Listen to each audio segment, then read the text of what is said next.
You are watching and listening to Chris and Leicester Till I Die TV on YouTube and your favourite podcasts. Right, Chris. Alrighty, good evening, good afternoon, good morning, good night, good day, goodbye, hello, welcome along wherever you are in the world. One of those will apply to you. This is LTID TV 1 from Leicester Till I Die. Thanks for joining us. This is the debate show. I'd normally say we will have Beauty and the Beast on tonight, but Dave's over in Australia. So when I come back, he goes. He's trying to tell me something. But tonight we've got Beauty and Beauty on because it's me and Kate. What can I say? I know it's hard to choose between the two of us. Anyway, it is a debate show. Please join in with us live on the chat that will come up on YouTube. If you're watching it on catch up, let us know your comments. We're always interested in them. I do love the comment that said that from a non-Leicester fan, and I was on a recent show, and I said that from the next 3 games we should deserve 9 points. And he said, I'm not a Leicester fan, but you're talking rubbish. I mean, well, you're not a Leicester fan, so I don't care. But welcome along. We've got a lot to get through tonight. One of our topics there you can see below, Loans and Companies House. Apparently, we've got a lot of payments coming in. Maybe that's good, maybe that's bad. We've got our financial expert along with us this evening, as in Kate. She knows all about the financials. She doesn't know that she knows all about them, but I'm telling her now, she knows all about them and she is our financial expert. And we will also be talking Southampton coming up at the weekend. Is it a 6-pointer already? Kate will be picking the team that she thinks is going to get us that second back-to-back win. But let's get her in and say hello to her. Good like that. Like to say hello. Kate, good evening. How are you? Good evening. I'm all right, thanks. How are you? Well, I've had better days. Let's be honest with you. I got rid of my old boiler today, but then again, I loved her when we got married, but it's been a long time now, so she had to go. She no longer keeps you warm at night. Well, no. Frozen, if anything. Oh, dear. I've got to say, let's start with this, because I haven't seen this confirmed yet, but Doug, who is a Liverpool fan, has messaged me to tell me this. Boxing Day, the match against Liverpool. I saw this earlier, yeah. Changed from 3 p.m. to 8 p.m., which means people will be trying to get back from, and let's be honest with you, nobody's going to go in the cars, are they? Because, well, they'd never get home anyway because all the tyres had been nicked. But, did I say that out loud? But, I mean, I put there, fuck the fans. Do you remember during COVID when everybody was saying, oh, we need the fans back. It's all about the fans. Don't we need the fans? They don't give a shit about the fans, do they? No, and every single time we're in the Premier League, aren't we, away at Anfield on Boxing Day? I wish they'd actually mix up the calendar properly. Yeah, it's really frustrating. It's not great anyway having a away day on Boxing Day at the best of times, let alone at 8 o'clock. I mean, most people, like you say, will drive. Any hotels will be an absolute fortune. So you're not going to really be getting home before 2 a.m., No. which no one wants 8 o'clock Boxing Day football. Like, even for a TV fan, like they'll be getting drunk with their families, they'll be chilling out, they'll be watching Christmas television. Football over Christmas period is for the daytime. Yes, totally. If that, to be honest with you, I mean, you know, if I was to say, is it New Year's Day we play as well? Yes, I think so, yeah. Family days, why are we playing on those days? Yeah, I don't know. It's just purely for television, isn't it? I think this one is Amazon Prime as well. I thought it was for Sky there. I put it for Sky. It might be. I thought I'd seen it was Amazon, but I might be wrong on that. One of them's Amazon over the Christmas period. But yeah, the TV is just driving it, isn't it? But that isn't a popular time for watching football, in my view. And the same with New Year's Day. Like, yeah, it's just not about the fans, is it? But we've known that for a long time. Yeah, I mean, to me, I said this a long time ago. The Premier League, they should be standing up for the teams. They do not care about UK fans. To them, it's about getting a product that they can sell all around the world. Doesn't matter. I mean, I was in Australia, and all right, we didn't play well there, but if I wanted to, I could have watched Leicester's 3 p.m. kickoffs Saturday, although it would have been sort of 2 in the morning or whatever it was over there. But I could have watched them live in Australia. Yeah, we're the only country that isn't allowed to watch our 3 o'clock games live. Yeah, but it's free of charge in Australia. Look, it's not rocket science. Like you say, we always seem to get either Liverpool or Man City over the Christmas period. It's usually one of the two. We could be playing Wolves on Boxing Day. I'm just going to, we could be playing Forest on Boxing Day. Villa on Boxing Day. Yeah. I mean, Liverpool could be playing Everton. Yeah, that would be a much better way of doing the Christmas calendar, and it would also get the better atmosphere as well. But it just doesn't sit right with me. 8 o'clock kickoffs. I mean, even with the new thing coming in a bit now with the 8 o'clock kickoffs on a Saturday night, I'm not really down for that either. Like Saturday night, the football's done and you're in the pub. That's kind of the culture of how we've watched football over the years. 8 o'clock on a Saturday night, even the Friday night one's questionable on Sky these days. Like football, you've got all weekend, you've got 12 hours over 2 days to just pick a football match between 12 and 6 kickoffs. Just do it then. Yeah, exactly. I'm going to say hi to Rabbit Man, Ipswich Town fan. You're struggling just like we are, mate. But good luck for the rest of the season, and you're welcome along tonight. I've got to say, like I say, I can see it simply. If you're going to do an 8 p.m. Boxing Day, do it. But for any bank holiday, it's a bank holiday game. We know that the transport's going to be buggered up because it's a bank holiday. Put it against teams that we can play, that are local, that we can get home from.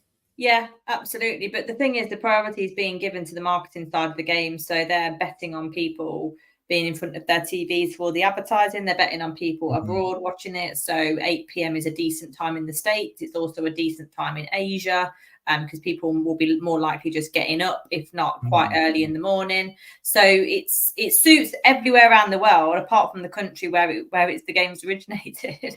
But like I say, they're not bothered about UK fans, are they? It's all marketing. And less so about stadium fans as well. Yeah.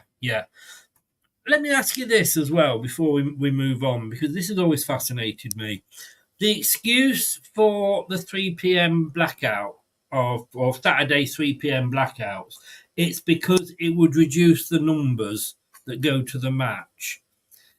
If I would watch it at 3 p.m. on a Saturday, but I don't go to the matches anyway because I live down in Bournemouth and I can't afford it now. I used to travel, I used to have a season ticket, so I did all that. But would it really affect the attendance? Because I think most clubs, the diehard fans would. And if I lived in Leicester and I got the choice of watching it on the TV at 3 or going to watch it live at 3, I'd go and watch it live. Yeah, I would do as well. And most people these days, a lot of people who do want to watch the 3 p.m. kickoffs find a will, don't they, to watch the 3 p.m. kickoffs through these dodgy sticks or whatever. Like it's not the TV isn't as restrictive as it used to be when this rule was introduced. TV has moved on a hell of a lot. The streams have become better. They've become more accessible. You can have like VPNs and things like that are used. I'm sure they're obviously going to be clamping down on all those things, but it negates the need to have a blackout at 3 p.m. And I absolutely hate it when I talk to friends abroad when they've had free access, if you like, to watching all the UK games and it's completely legal over there. It's just a bit of a kick in the balls, really. I don't like that side of it at all, really, because there's only so many tickets available at the King Power. There's only 32,000 tickets. And from what I understand, there's a 3-year wait on season tickets. We sell out the majority of games, save for single seating. So I don't think it would kill it at all, because there's nothing quite like going to the football, as we all know. 100%, and like I say, I would watch it because I'm down on the south coast, and obviously it wouldn't be a kick in the balls for you because you haven't got any. But and I mean that in the It is 2024, so don't make a judgment. Well, I was about to say that, but then again, moving on very quickly, because I just feel I've got a huge chasm has just opened next to me. I could be falling in. Is that an England cricket top you've got on there? It is indeed, yeah. I didn't know you were a cricket fan. Yeah, any sport really. I got this because it was cheap. I'm not going to lie, but I really like the top. It's last season's women's top, but yeah, I really like the top anyway, and I got it cheap, so on sale. Yeah. Nate is in. Hi, Nate. How are you doing? Welcome along from America. I was going to burst into song all the way from America. Joan Armour Trading. Rabbit Man, yeah, I hope it'd be nice. I'd love to see Ipswich survive. I'm going to say I love that story. Ronald just came in as I was singing there, so he probably won't be here long. But good evening, Ronald. And Niall has joined us as well. Good evening, Niall. How are you? Right, let's move on, because I hadn't seen this, to be honest with you. And you pointed it out to me, didn't you? That suddenly, Billy Ocean, that one. Like a jukebox tonight, bloody hell. I can't differentiate between my radio job and my YouTube job. But Kieran Maguire, who I was hoping to do a pre-record with yesterday because he's out tonight. How dare he? How dare he go out for a family meal? But he was hopefully going to. I was trying to get him to do it yesterday as a little pre-record. But we've had him on the show. He does know a lot about. He does a podcast on football finance. He knows his stuff, and he, as you pointed out, tweeted this the other day. Lots of activity at Company's House overnight relating to Leicester City. A number of old loan agreements have been settled for some time, but now formally written off. Could just be a bit of admin work, or could be making the balance sheet look tidier as wanting to impress new potential investors. Or, and he's not put it on here, but I'm thinking PSR. It won't be PSR, no. It wouldn't be PSR, I don't think. So what happens here when you take a loan out, if the lender wants security in exchange for giving you the loan, then the security, depending on the asset that they've decided to hold security over, will be registered at Company's House, because the security is against the company. And the ones that have been wiped, the charges that have been wiped I've had a look earlier, actually, they're to do with, they're secured against Premier League revenue coming in during certain periods, and each period's a bit different depending on when the loan was taken out. So Macquarie Bank have lent us money, and the security has been in exchange for income from the Premier League over certain periods of different seasons. So what's obviously happened is that the loans have now been repaid. For example, to make it easy, if you've repaid your mortgage, the bank often has security over your house, because if you default on the payments, they take charge of your house. Yeah. So what happens when you repay your mortgage? The bank don't automatically ever release that charge. You have to ask them to do it. It's a bit naughty, really, but that's how it works. Right. So they hold security over your house until you say to them, actually, mate, you don't need security anymore. It needs releasing. So you have to ask them to formally release it. And that's what Leicester have done. They paid off these loans some time ago, but Macquarie Bank have held on to the charge, even though they've got no right to enforce the security anymore because they're not owed any money. And yeah, they've obviously just requested to have the charge discharged, if you like, at Company's House. There have been more loans taken out this year. In September, we took out some more loans with Macquarie Bank, and those loans are again secured. And those loans, from what I can gather, they're a bit of a different loan makeup. It looks like it's a debenture or a fixed and floating charge over Leicester City Football Club's assets. And those assets aren't really specified in that document. It's a mixture of property. It's a mixture of other assets, like it could be office equipment or machinery or whatever. But the particular charges that have been discharged this time around, and what Kieran was talking about, was the income from the Premier League during those certain seasons. So for me, it's just an admin tidying up exercise, which you would want to do when loans are repaid. You want to get those charges discharged. There's a lot there, wasn't there? I mean, I don't know I get what you're saying, and I certainly didn't know that about the I'm going to tell my ex-wife now because she's paid a mortgage off. I don't know whether she's done that or not. But surely a company would surely be on top of this and do it straight away, wouldn't they? You don't need to. You really don't need to, because the convenient thing is that if you then want to take out further lending, which we have, the charge is already in place, so you don't have to go through the rigmarole again of getting the charge re-registered. If you wanted, for example, if you paid off your mortgage, but the bank still has security over your house, but then you want to extend your house and spend a couple of $100 grand on an extension, you don't need to do the charge all over again with the bank because it's already still in place. So it just depends. But what I would think is that now those income from the Premier League seasons have kind of been and gone, and we've been in receipt of that payment, the charges actually become a bit of a moot point because the money's been paid now, the loan's been paid, and it's just a loose end. So any new loans taken out, Macquarie Bank would look at, okay, what can I secure it against this time? The last thing you need is loose ends, isn't it? Not going there again. That hole's getting bigger. So I mean, in the Leicestershire Live, it's they've got here the club's housekeeping of finances, financial housekeeping with 8 bank loans now registered as satisfied. Last Thursday, updates were posted to the company's house to show 8 loans taken with Australian bank Macquarie, as you said, have been paid off. 5 related to loans City had secured against Premier League TV money, while the other 3 revolved around transfers. What does, when you're saying like on there, for example, it says Premier League TV money? Of course, we weren't in the Premier League for a year. No, but when you look in the actual charge documents, it actually specifies the income during those particular months, and those months would have obviously been when we were in the Premier League. I think one of them alluded to like March 22 to January 23 or something like that. It was all, you're not going to be able to secure money against something that doesn't exist. So Macquarie Bank wouldn't want a charge over Premier League revenue when we're not in the Premier League. So all those loans and charges are like respective of each other depending on when the loans were taken out. These loans were settled a long time ago, so that should be something that's reassuring to the fans in that we're paying our loans back.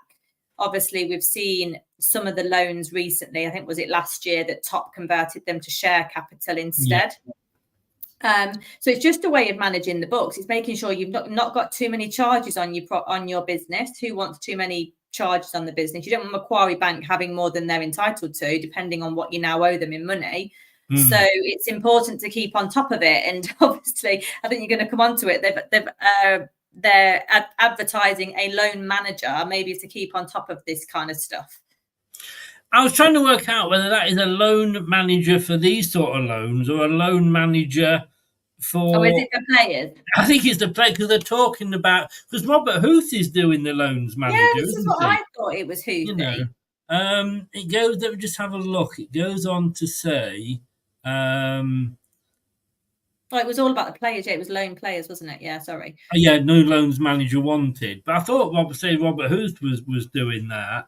But there we go. Who knows? But it's not just Leicester, obviously. I think I read, was it Chelsea and Newcastle as well? What, that we're doing the... doing this housekeeping, yes. Yeah. It must be really common. The thing is, Kieran's obviously signed up to Companies House notifications because it's in his interest to keep on top of these things, and it provides good talking points because it shows you how much activity goes on within a club behind the scenes of constant loans, loan repayments, securities, discharge of security. It just on a constant cycle, like the Premier League revenue would be. The interesting one for me is the more recent loans, those ones taken out on the 13th of September there. They're the couple that I've looked at. The charges is secured against assets of Leicester City Football Club, including property and fixtures. So that might be because it's a more sizable loan. I haven't looked at the detail, but it depends what the loan is, what money we've got coming in. You know, they'll want to make sure that as a bank, their interest is fully protected, which will include the capital amount plus any interest they are owed. Yes, yeah. Have you ever thought about doing this for a living? I kind of do. That's what I mean. I was being sarcastic. That's why I said you're a financial expert, you see.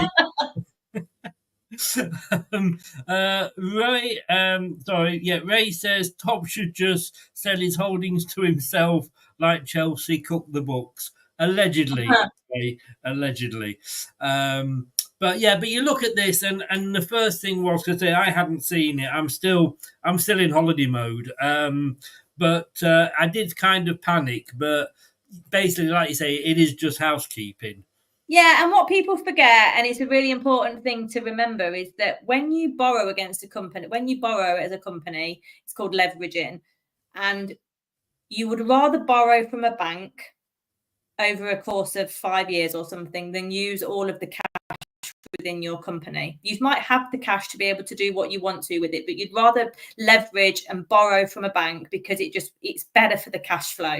It doesn't put the constriction on the cash flow. It doesn't create a bottleneck situation. If you had 200 grand in cash, you wouldn't just buy a 200 grand property. You'd take out a mortgage because otherwise all your cash is used up. What are you going to do for spending and paying people's wages and that kind of thing as a company? Like, it's always beneficial. It's always more profitable to like sort of stimulate your cash flow by borrowing.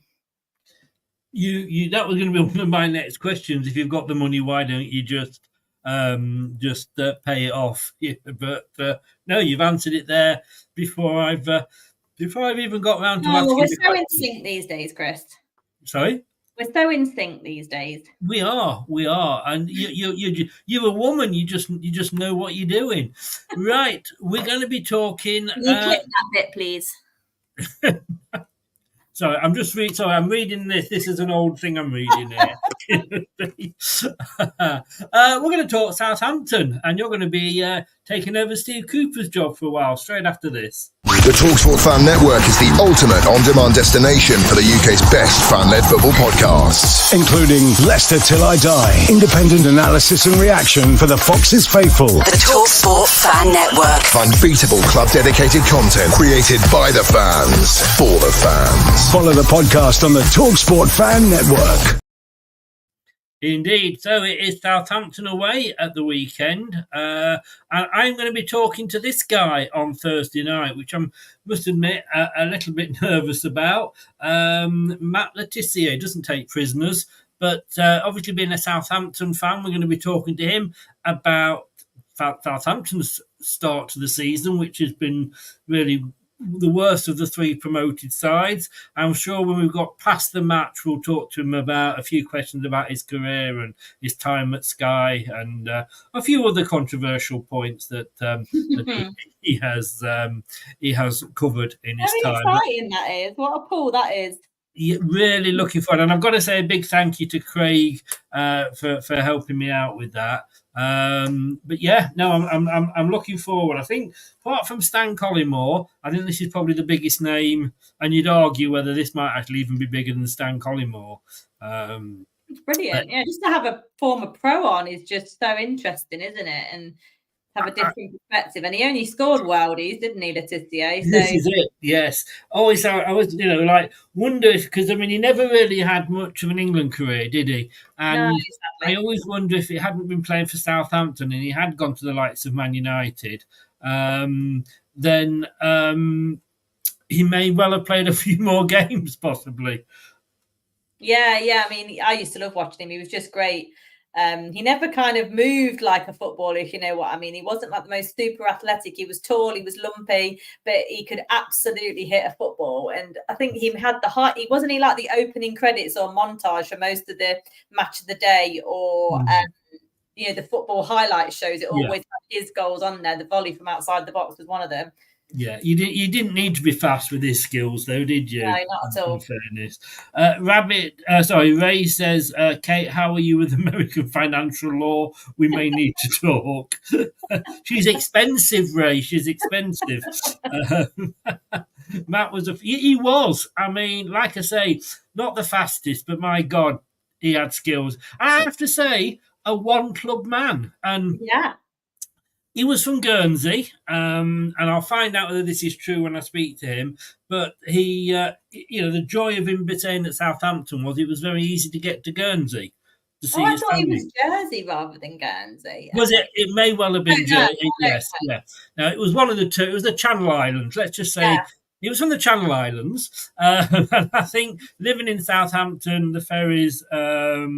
Worth every penny. Now you're just creeping, Ray. You're just trying to I don't mind the creep. I'm all about that. Well, I didn't like to say anything, but it is in. I'm still expensive. It is in her bio. Gert, no, it was Gert. Thank you, Anthony. Very good. That's the bit we should clip. Me being right, Kate being wrong. But look, no, fantastic player, and I am really nervous, as I always am at the start, but really looking forward to it. I'm sure he'll have plenty to say. Let's just talk Southampton before we get into your picking of the team. Resist Control has just said, "Are COVID vaccinations in the topic with Matt?" Quite possibly. That was he wasn't a fan of the old inoculations, was he? And Ronald says, "I'm already looking forward to Thursday." What a player, indeed. They've had a really bad start, worse than us, obviously. I'm thinking Russell Martin may not be with them much longer. For Leicester, well, for Southampton as well, is it too soon to say this is a 6-pointer? No, I don't think so. I think we need to approach it in that manner. We've got, I think, quite a fortunate bunch of fixtures coming up now. Obviously, I'll only say that after the fact that we've got some decent points on the board, but it's a chance for teams to get momentum, and I hope Leicester do gain some momentum here and really play like we know we can play, because if we do, all of these fixtures, including the Southampton one, we should really be looking to win there. They have had a terrible start. From what I understood against Bournemouth, they were shocking. Yes. I've not seen anything better than that kind of review from everything I've read.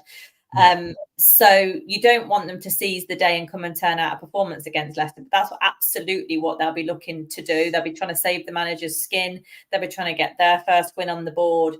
There's a lot of pressure there, and they'll be relying on the home crowd. So I'm just hoping it's not chucking it down like it was last time, but a 9-0 would do me quite finely this time. Well, I have been, I think, to the last 3 away games at Southampton, and we've won all 3, the 9, the 5 and the 4-1 or whatever it was last time. And I'm not going this time, so it's my fault if we lose. Unless I can get a free ticket off Matt, of course, But are you going? I am, yeah, I'll be there. Yeah, well, I've got to try and get a ticket then, haven't I? Yes. We haven't met yet. Yes, I'm just looking here. Since that 9-0, which seems ages ago now. It was a long time ago. It was, wasn't it? Pre-COVID, wasn't it? Good God.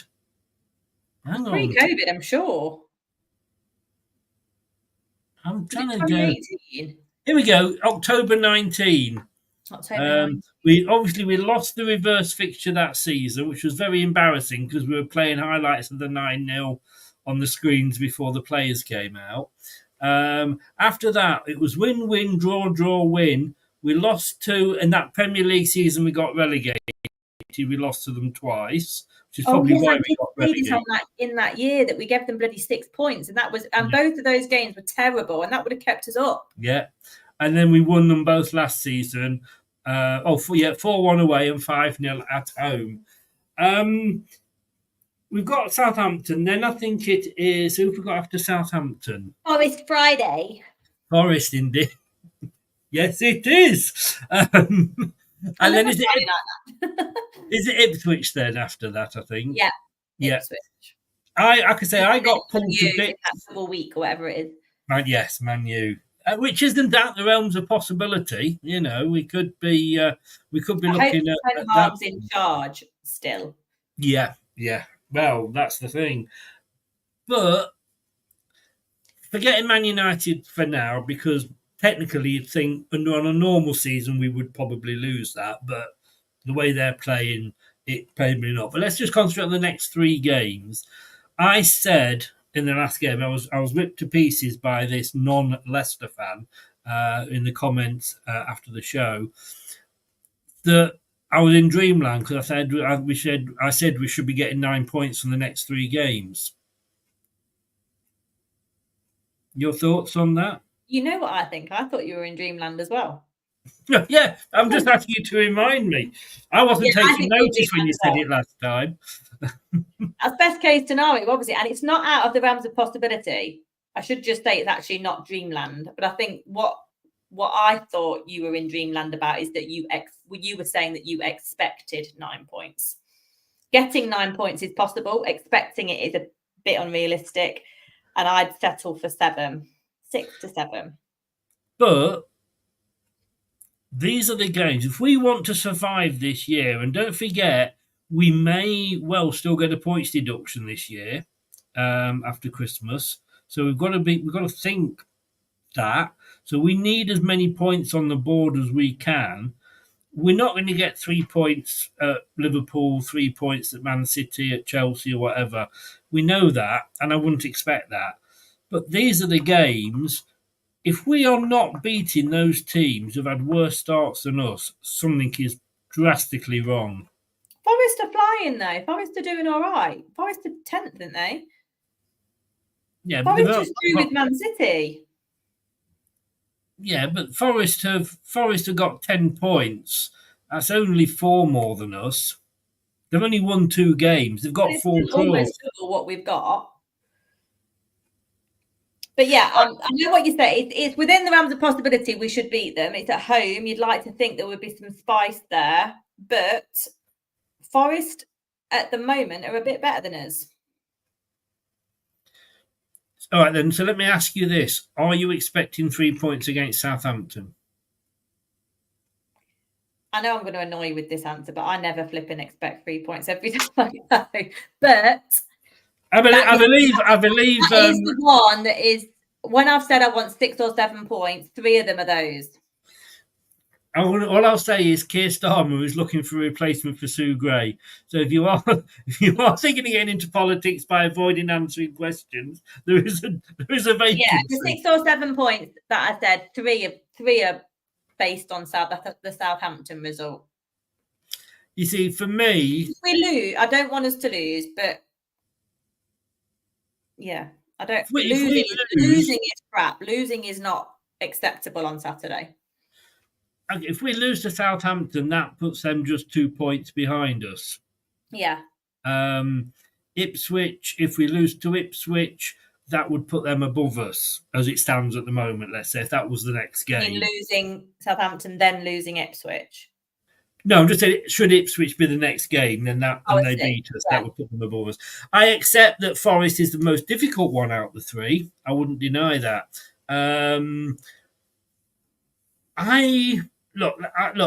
been away, so all I'm looking at is a few minutes worth of highlights and the final scores as they came through. I missed 4 or 5 games, as you can see from my predictions, and I'm going to be using that as an excuse for all. What are you going to say? As you can see from my tan, let's say you haven't got a bloody tan.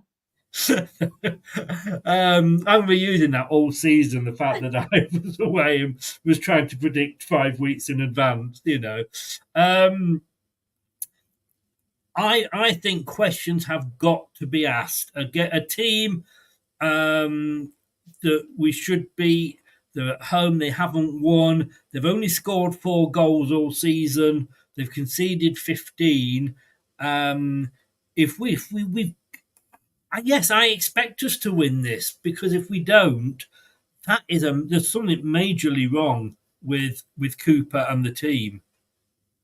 Potentially, it depends what performance. The performance for me is the biggest indicator of this. It's all right. We could lose because of a really dodgy penalty that isn't ever a penalty. That happens in football. But if we perform like we did, say, the Arsenal first half against Southampton, then absolutely questions have to be asked. So we've got the monkey off our back with the first win. And now is where hopefully we've had a couple of weeks to build with the players that haven't gone away. And now is the time to start turning out performances and playing the kind of football that Cooper wants to play. And that type of football and the potential we have in the squad should beat that Southampton team. But remember, they are also fighting for their lives and they're at home. I want to... Depends on the performance. If we absolutely spank them, but we end up coming away with nothing... Don't get me wrong. Don't get me wrong. If we absolutely, destroy them, as in, we absolutely play them off the park, and we hit the, the bar and the post and what have you 3 times. Yeah, I'm saying that. But what I'm saying is, if we don't at least put that performance in, then the questions have got to be asked. It's time for a performance across 90 minutes. We've seen some sparks. We've seen some nice play. We've seen a couple of nice goals. We've scored in every match, which I think is a real confidence boost for us. But for large parts of the game, you'd probably argue 1/2 to 2/3 of most games, we've not been at it. And that's where it has to improve. Those hot spots during matches have to get longer. Yes. What is a hot spot not? I should know this. Come on. What? No, hang on. Now you're thinking of Strike It Lucky or Strike It Rich, aren't you? What is a hot spot not? A good spot. Oh, is it? Oh, well. Bloody okay, I'm too young. I want to read this to you because this was sent to me by somebody that we both know. And I questioned it when he sent it to me, but I don't want to give his name out here. But it was one of these I saw somebody who's close to the cleaner's husband, twice removed, and he was drunk and what have you. But basically what he said is the NFL at the weekend in London, it ended up in a bar outside the stadium, and someone who's played every league game so far this season, but whom I won't name drop, which always makes me wonder when they won't say. He was a bit drunk, nothing major, really, really lovely guy. Asked him about Cooper, said all the things many of us have said on the forum, and he's tried his best not to say anything. Kept giving me a look, and then eventually he said, all the players think we understand football more than him. He's a nice guy, but none of us respect him as a manager. Surely it's too early to say that he's lost the dressing room, isn't it? I think so, yeah. That doesn't mean to say, because remember he was coming in new. Yeah. So, and I think that's been a massive issue for Cooper, coming into a band of brothers where we haven't sacked the previous manager. So that was a happy dressing room, an elated dressing room. We've just been promoted. But he came in, and I think there's perhaps a bit of Stockholm syndrome. Imposter syndrome, sorry. Imposter syndrome there, where he... Stockholm system? What have you been getting up to today? The imposter syndrome, where he didn't feel like he belonged, or he has to kind of... Wave at me if you need me to call the police. Oh, dear. Got my phone ready just in case. You know what I mean? That imposter syndrome of coming into a band of brothers where he's the new kid. And not only is the new kid is the boss. So there is that.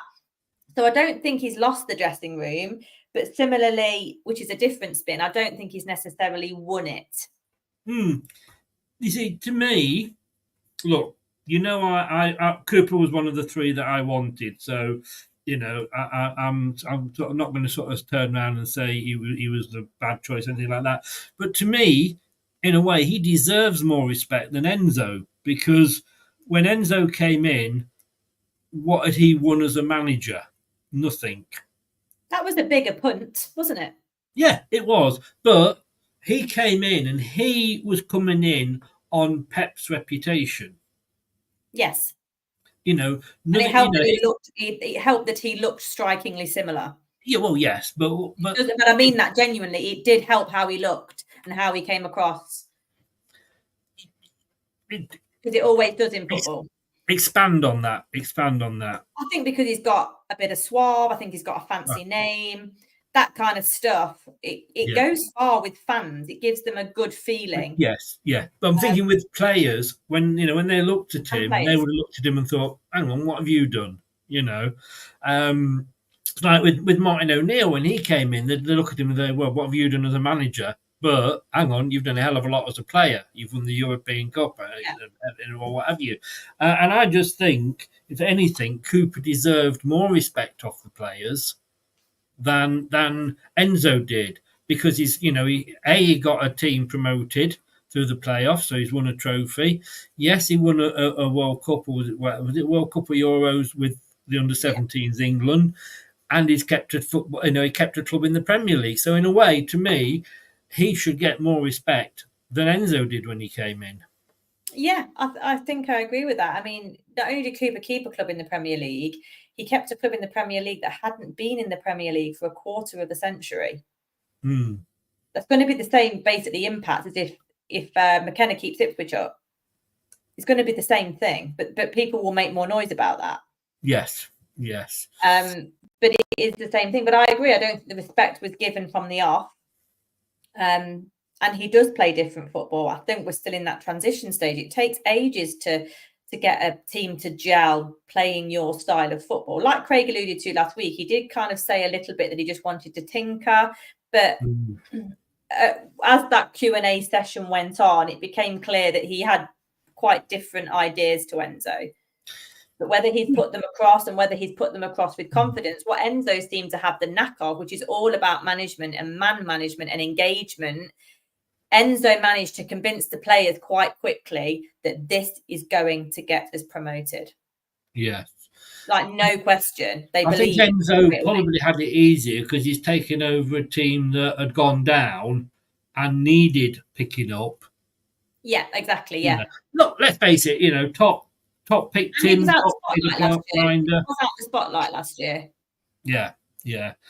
Right. Are you ready to pick your starting 11? I think so.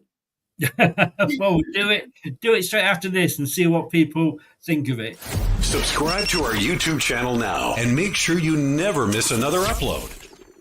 Leave a like now.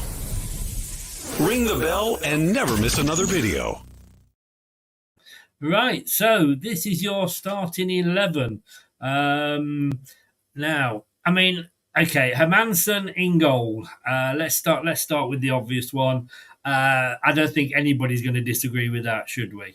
Should they? No, he's having a great season, made the step up seemingly quite comfortable, to be honest, hasn't he, to the Premier League, and he's kept his own games, and he has some hairy moments in him for sure with his cockiness, but never a question about that, particularly with what's his face out?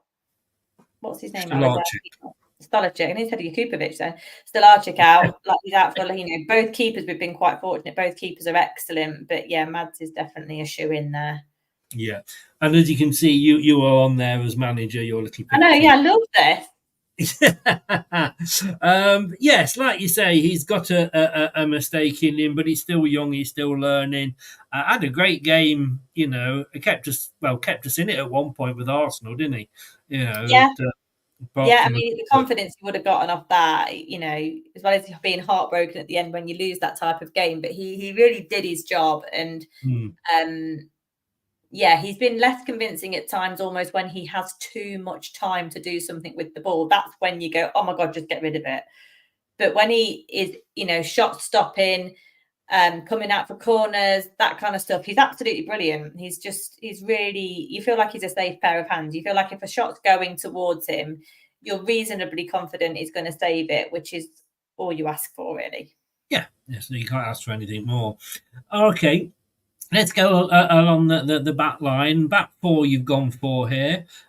Pretty much, I think this is what, the formation that we've been playing. I want to start in the centre because they're a bit less controversial. Faze and Okoli. Let's start with Okoli because wasn't his biggest fan at the start of the season. I'm not going to lie. I can only judge him on what I saw, and it didn't help the fact that within coming on in his first game, he put the ball in the back of the net, but it happened to be in the wrong end.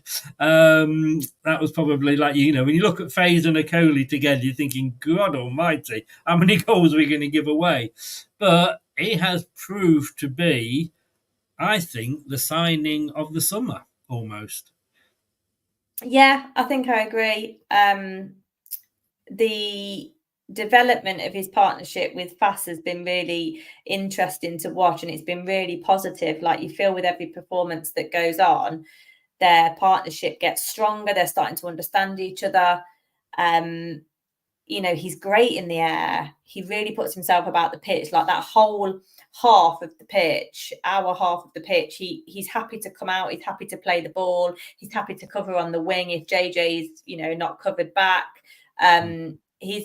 He's really good. I've been really impressed with his position. He's still a young lad as well. He's been called up for Italy international as well. Like, he's an exciting prospect for sure. And I do think he's got a bit of an error in him with positioning sometimes, but that's probably nitpicking. But overall, yeah, I've been really impressed. And he's got pace about him as well, and actually uses his 6'5" frame or whatever he is.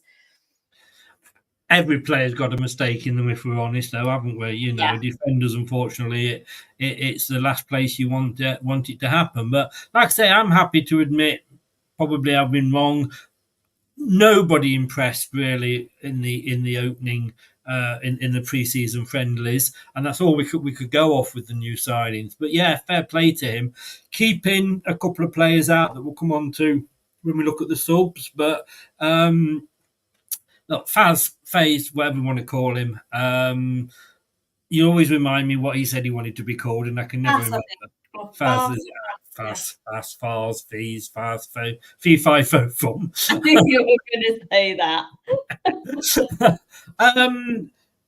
I have to say, not my first choice to be at the back, especially now that we've got a Coley who's got that pace. We always said we needed somebody with pace, with Vestergaard, who's normally in there. But he had a great game. Was it against Bournemouth? He was man of the match?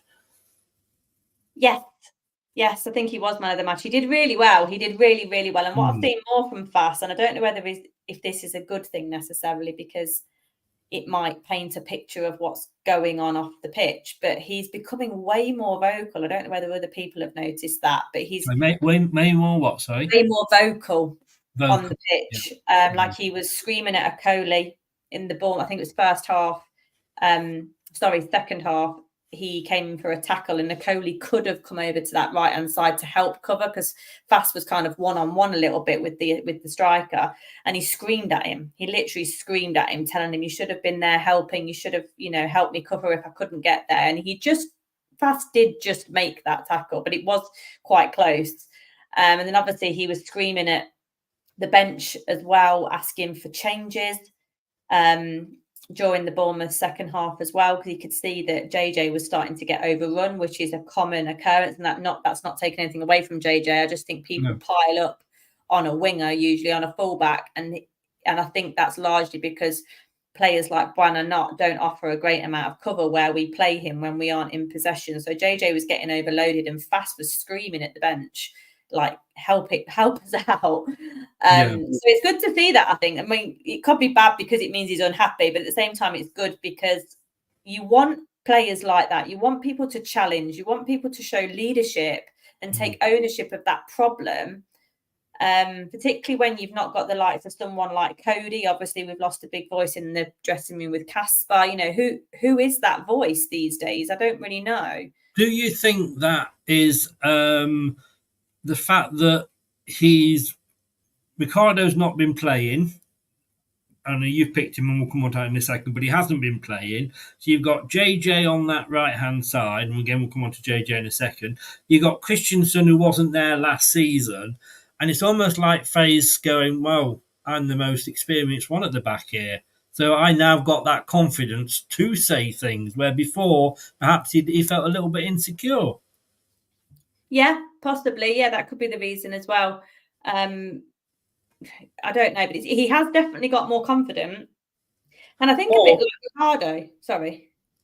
Or because playing devil's advocate, it could mean that he doesn't have a lot of faith in Cooper and he's trying to tell Cooper what to do. But then Cooper, in fairness, I don't think that, but, in fairness, Cooper should take that on board and be pleased that players are responding that way. Yeah, and if that means, which sometimes happens in games, I mean, I've never played the game, so I don't know. But, when you are playing the game and you see that your colleague is in trouble, your teammate's in trouble, then if the manager's not going to change it and you're in a position like Fath is to control and navigate a bit this issue and make people slightly move away from their position to help, then he has to take that on board, because you need to have in-game management, which you can only really have if you're on the pitch in certain situations. So, a bit like Ricardo last year in that role, because it was a very dynamic, challenging, responsible role. We saw him thrive in it. It was hard and it was tough. And some games it really didn't work and it was hard graft. But that made him a better player and certainly made him a better leader. It brought out those leadership skills and that awareness, which I think Fast seems to have developed this season, and probably feels like he's taken a Coley under his wing a bit as well. Yeah, yes, which is good to see. Okay, looking at the left and right backs. Now, I'm a little bit disappointed. Not in you. How could I ever be disappointed in you, Kate? What I'm disappointed in... Oh, my bin. I'm trying to get points back from what I said earlier. Brownie points. I wanted to see Christensen on that left-hand side. I really did, because I thought he looked good when he played. I know we got relegated. It wasn't really just down to him. It was cast aside because of the formation that Enzo played. But I prefer, if I'm honest, James Justin on that left. And I know he scored 2 goals against Arsenal, and you can't argue with that. But I prefer Justin on the left-hand side. And you've put him on the left-hand side there. Is that just to accommodate Ricardo, or do you think he's better on that side? It's the multi-level answer, I think. So I think he's better on the left. He's left-footed. I think it provides natural balance. Back here, yeah, I'll just got a recommendation for you. You're a lemon. I've been called worse. I'm not going to deny it. Yeah, JJ, I just feel he's more balanced on that side. And so, yeah, it is a bit to get Ricardo in. It is because that's Justin's natural position. And also, as much as I love Christensen, and that isn't to say he's rubbish, get him out the team, I think there's still room for him in the squad and as a regular sub for sure. But I think in the way that Cooper's starting to play, which is bringing a fullback forward and particularly normally one to bomb on, Justin has way more in his locker than VK does, because VK I find quite one-dimensional and isn't really able to provide attacking options. He will always run for you. You know that guy will run byline to byline, literally till the cows come home. But outside of that, I think JJ has got more options if you're going to play those fullbacks that bomb on, which Cooper wants to do. So that's kind of it's a multifaceted answer there. Yeah. Joe says play Justin on the left-hand side. That's a song, wasn't it? To the left, to the left. No, I was thinking play the Justin to the left-hand side. Pass the Justin to the left-hand side. Maybe we need to sing that at the ground. You do, yes. Oh, Musical Youth. What a band. What a band. The take that of the day. Not. But yeah, the first time I saw live, and it's always different when you see it live, was again Southampton game last season. But he'd only just come back off injury. And it was a bit unfair. He was on that right, and he was getting beaten all the time, but he wasn't 100%. So it was a bit unfortunate. But I must admit, I agree with you. I prefer him. I do prefer him on that side. Even over Christensen, so that's saying something. And 150 million%. I've told you not to exaggerate, but 150 million%. We need to get Ricardo back in this team, don't we? Yes, I think so. And, seeing him perform at Walsall the other week, he wasn't great. No. And there could be some reasons for that. Maybe he's ring rust. Who knows? A bit of rust. It may also be that knowing that you are going to be a consistent B team, it doesn't make you want to put in performance particularly because you don't really agree with the manager's decision and you'll feel like you can't win anyway. So what's the point in turning a really good performance out? I mean, as much as they shouldn't, because they're professionals and they're there to win the cup match, that does play on your psyche, doesn't it? But for me, Ricardo, as well as his ability, like we know he can be so versatile, and his leadership we've already spoken about, which came to the fore last year, I genuinely can't figure it out. No. And not only because I feel like, okay, well, if he's not your cup of tea, he's not your cup of tea. But the substitutions that he's used, because he clearly wants to give everybody some time, he's given Ricardo no minutes. No minutes. So he's that bad and doesn't fit into anything. He's probably one of the most versatile players we have. He doesn't fit into any of the playing sort of situations that have been created in our first 7 games to even give him 15 minutes. Are you mad? Like that doesn't add up to me. Zero. Does it smack of you of Roger's Soyuncu situation? I feel like there's something that he absolutely does not see fitting into his team. Roger's Soyuncu, I think, was just a personal thing. I think Soyuncu pissed him off against Bournemouth when he got sent off.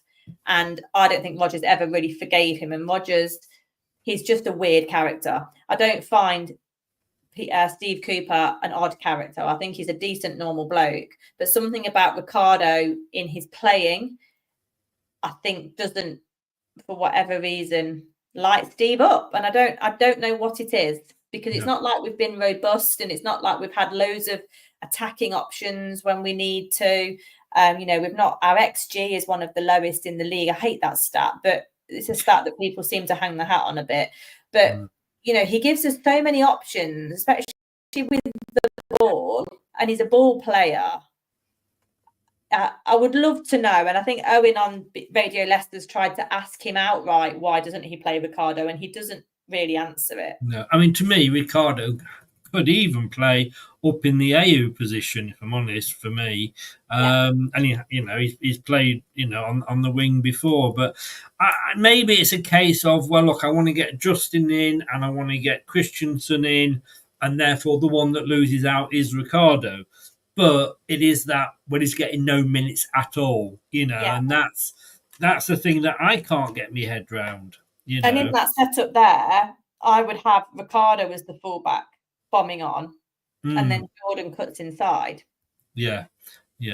Joe says, saw Ricardo doing laps of Braggy Park last week. So it's keeping fit. Let's have a look past the Dutchy. Steve Cooper, talk of the devil. I played Fatawu from the start just because of the performance in the last game against them. Well, we'll come on to that a little. Well, as we're going through the team. I'm going to throw this one at you. Ziv says, sorry if I've got your name wrong there. Ziv, I think it's pronounced. I'd prefer Ndidi for Winks. And he did say before, where's Ndidi, Kate? Well, if you've watched previous episodes, you will know that I cannot really I'm figure just gonna out. get comfy for 10 minutes there. Here we go. Taking a deep breath in there. Indeed, in the position that Steve continually plays him in, is that Get my high. leg down now. Sorry. Oh, don't do that. We don't need to see that. Indeed, in the high 8/10 role that he's been put in with by Steve Cooper, he is never those positions in 1,000,000 years. And, you know, like I've said, I took a few mates with me these past few weeks to watch the game that hadn't been for a few years. One was my mum and one was a mate.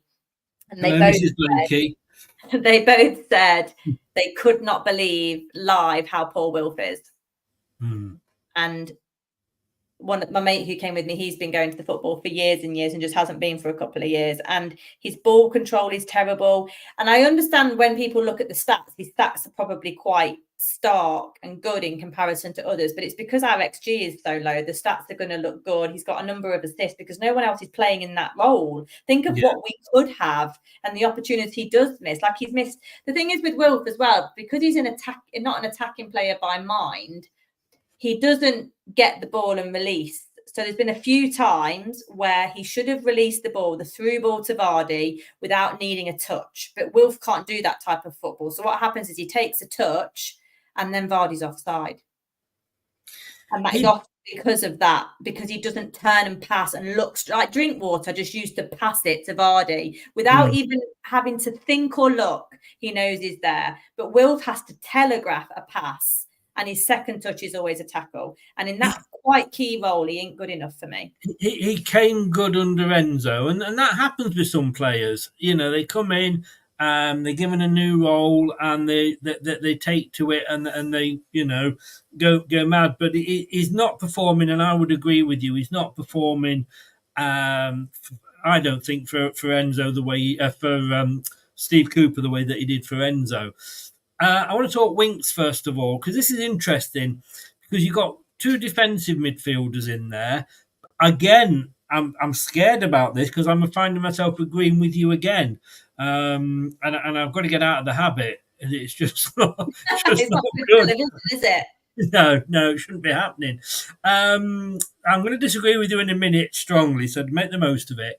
Okay. I think Winks and Skip, they know each other. They've played together before. I think Skip is another great buy. I wasn't sure whether we wanted a defensive midfielder, another one in there. But Winks, first of all, dropped for Bournemouth, won the game. Are we going to see him back? Doubtful for me. I think Steve will think we won without him. That means that if Winks isn't there, though, that we're going to be stuck with Ndidi, doesn't it? It does indeed. Yes, indeedy. Yes, indeedy. That was a through pass for you, wasn't it? You only had to tap it in. But, you know, I think Winks is like our quarterback. Yeah. And he sees it all. He's brilliant. He tidies up mess. And my own personal opinion is that he was dropped and perhaps has performed below what the levels we're used to seeing from him, is because a lot of the time he doesn't have an outlet, because his outlet, i.e. Ndidi, isn't good enough. So then Winks looks isolated. Do you think though? Who? Honestly, all the tunes are coming out tonight, aren't they? I mean, not. Da. Me, you did with you. Da. Anyway, moving on. We're here all night, goats. We're here all night.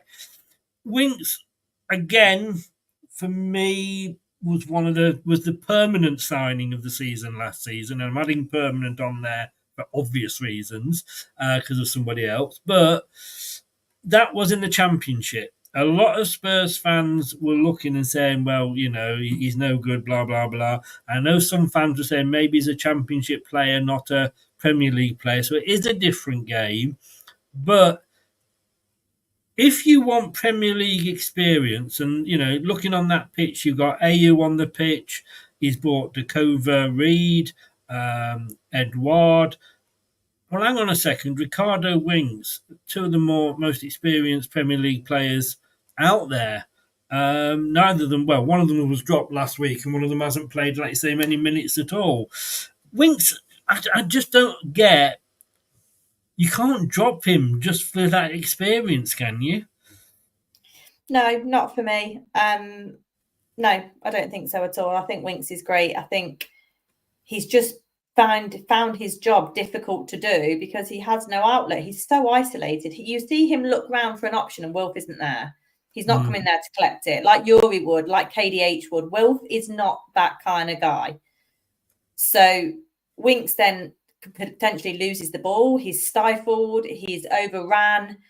Those kind of roles need a partner in crime, which is when we'll come on to my next selection. Winks' performance, says Ronald, for this season summed up in one word: anonymous. You kind of want him to be there, right? He clears up the mess. Oh, you phrased it. You phrased it a little player. Bit.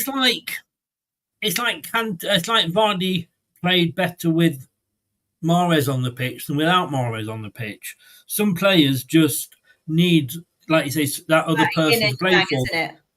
Yeah, and Winks, like you say, Winks hasn't got that other player. And Ndidi, I never find Ndidi. I mean, he was on the pitch against Bournemouth. In that second half, we were holding on. Doesn't matter, we got 3 points, but we were holding on. Was a lot of that down to Ndidi not doing his job in blocking, out? Would Winks have done a better job, do you think? I don't know whether people who went to the game will agree, but in that first half in particular, the midfield was absolutely gaping. Like there was such a big hole in the middle of the park. And I think that was because he played more like a box system in the middle.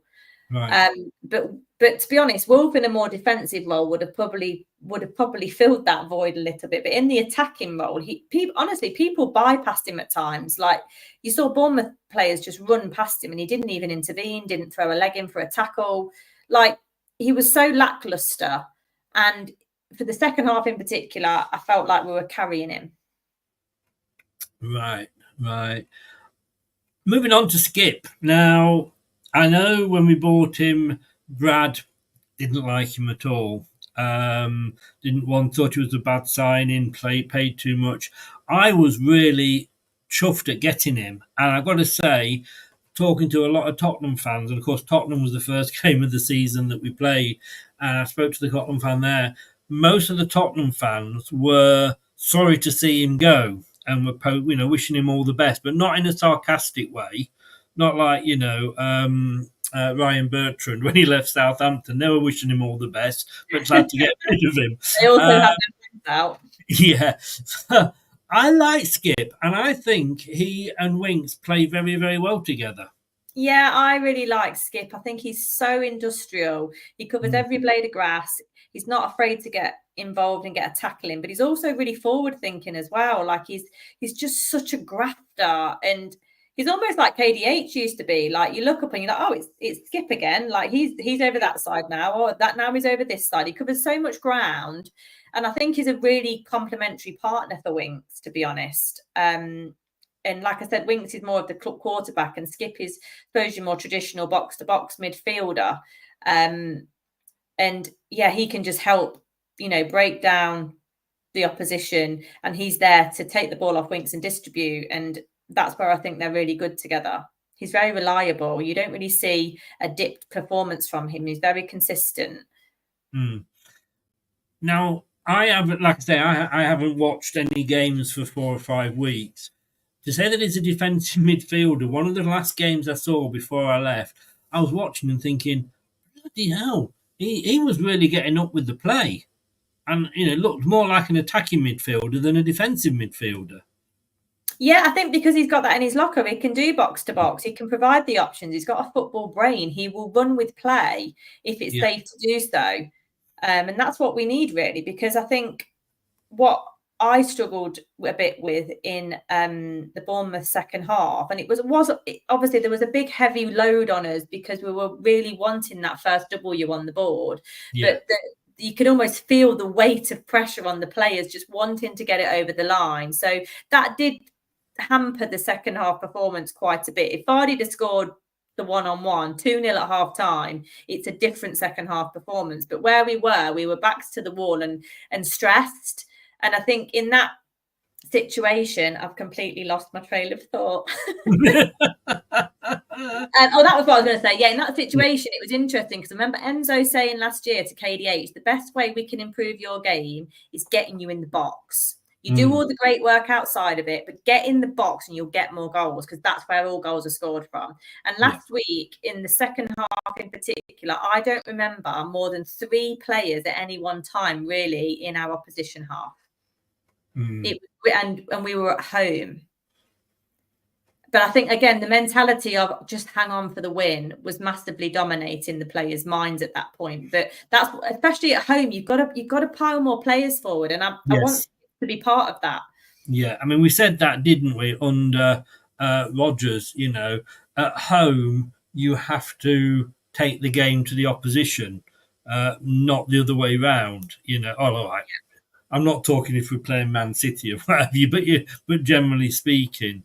Joe said of the day, skip his drink water and Vardy combined, time will tell. Right, moving up into the 3 just behind the striker. Where do I start with this one? I suppose the obvious one is Mavididi. Now, again, yes, he should be playing. We last year. All right, let me. I'm going to combine these two actually. So we've got Mavididi on one side, Ayew on the other. Is this where you're going to get nasty with me now? You're going to scream. This is where I'm going to get nasty with you. What the fuck are you doing putting Jordan Ayew on the get wing? Off the Chris. Come on. No. What you really mean? I will do. I mean, Christ almighty. I mean, come on, Kate. I mean, look, our player of the season, we were desperate for him to sign. And he must be sat there now, Fatu, thinking, what the bloody hell have I signed for? Because, I know, you know, we've lost Enzo, blah, blah, blah. But you surely start with, and don't get me wrong, Ayew has his uses. I'm pleased with Ayew as a signing. Not over the moon, but reasonably pleased. He will come onto that pitch and he will hold the ball up. The Fulham guy said to me, what he'll do for you is get you a free kick. And the first time he came on the pitch, the first thing he did was fall over and get us a free kick. Sorry, Palace. Sorry, not the other way around, not Fulham.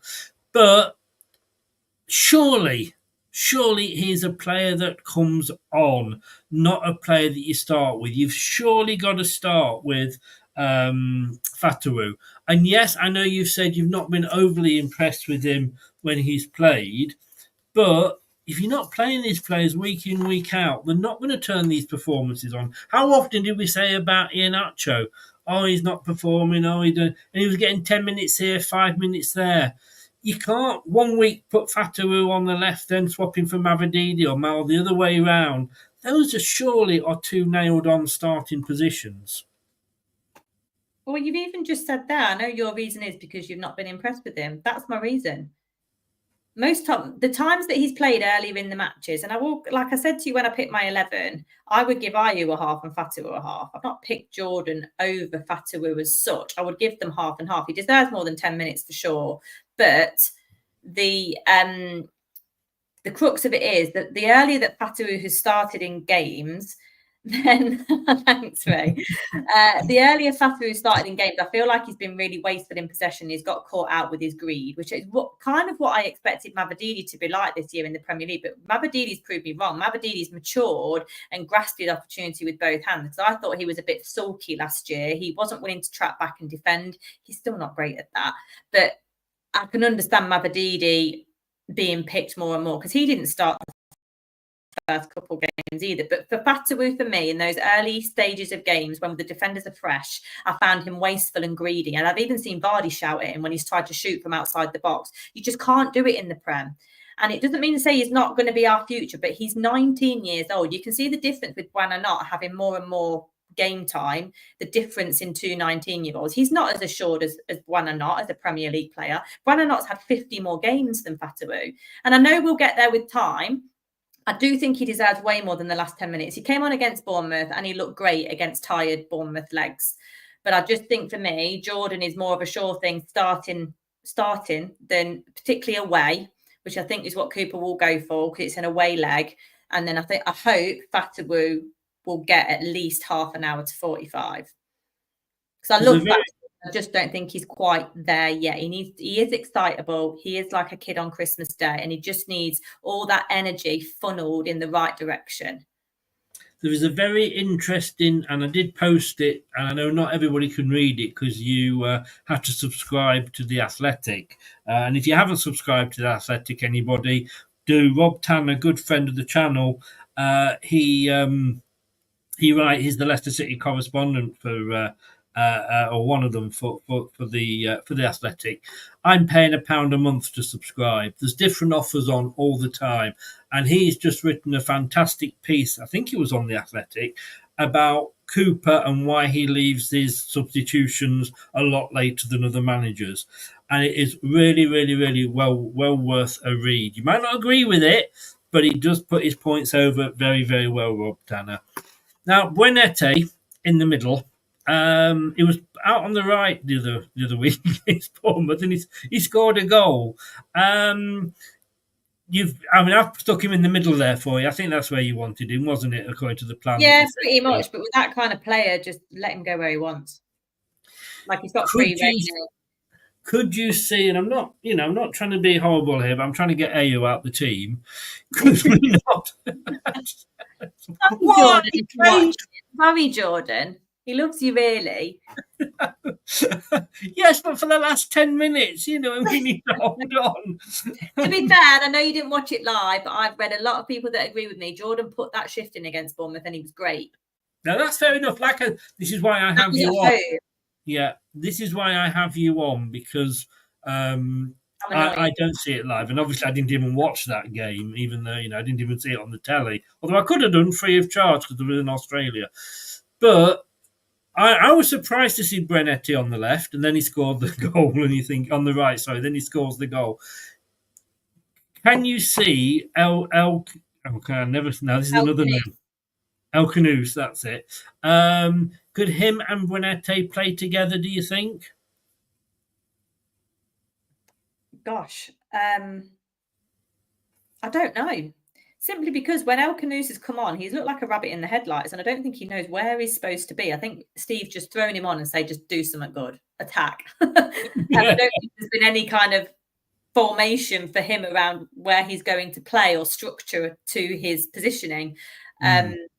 So I don't know. I don't really know where El Canoes fits in. I mean, he is a number 10, right? That's kind of what we bought him as, I think. And he came on and was so behind play, and which is kind of what I'm trying to say about Fatawu. He's nowhere near that far behind, but there's an element of he's got to get used to the league. But I don't know about El Canoes. I think if he's going to be central, then I would rather have Buonanotte. But is it? I mean, we tend to buy players these days, don't we? And throw them into. We expect them to take to the league and throw them in, and expect them to swim. Look.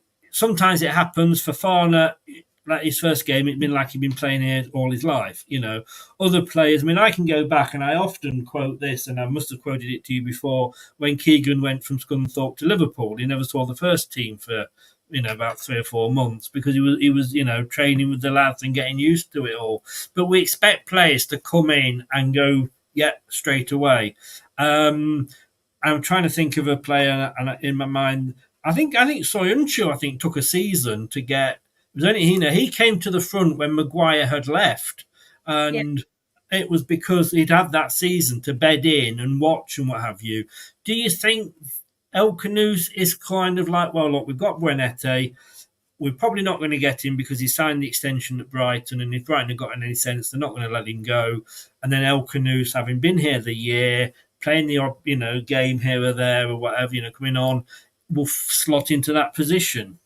Yeah, quite possibly, because I think from what I've seen, his ball control and play and passing was good. He's just very lightweight and naive, and you just have absolutely no time to think in the Premier League. It's so much quicker than any league around the world. Whereas Buonanotte just has that experience and is just a bit more savvy. That's but he's got 50 games under his belt. It's a big difference. Well, of and course. hopefully that's the kind of player that we've bought. We've bought players in the past that look a bit weak or a bit nimble or a bit, you've not got 3 seconds on the ball, mate. You can't take that long every time. But they'll get there. And he's a really hot shot Belgium attacking player. He's going to be skillful. He just needs to acclimatise, basically, I think is the word. Yes, and you cannot. I'm sorry. I love Buonanotte. I think he was, it's a shame we couldn't get him on a permanent. Amazing. The other thing I'm thinking, sorry, Jordan, I just don't want you in the team, is could we put Justin over on the right, bring Christensen in on the left, and put Ricardo up where AU is? Yeah. Yeah, absolutely. I wouldn't disagree with that. Yeah. I could say, Jordan, sorry, It'd be mate. interesting to see as well how Jordan would interact with Ricardo, I think. Yeah. Oh, no, I'm taking on, but let's take AU out altogether. Oh, sorry. You can see the manager picture on the bench, though, right? It's me. But I'm going to play I'm playing the fan asking the manager. He's playing devil's advocate, and then they're taking my bloody job. You put AU in. I'm sorry. You've had an easy life. You AU out. In, out, you shake him all about. Oh dear! I set that as my alarm clock this morning. Facundo, man, what a loan! If he falls in love with us and wants to sign for us, it'll be the best thing ever. But honestly, that goal against Bournemouth, you knew it was in as soon as he cut inside, and he's so skillful. He sets the game alight at the minute for us. I've got to say, just to add in there, the Okie Kokie, I actually set that as my alarm this morning. Took me 2 hours to get out of bed.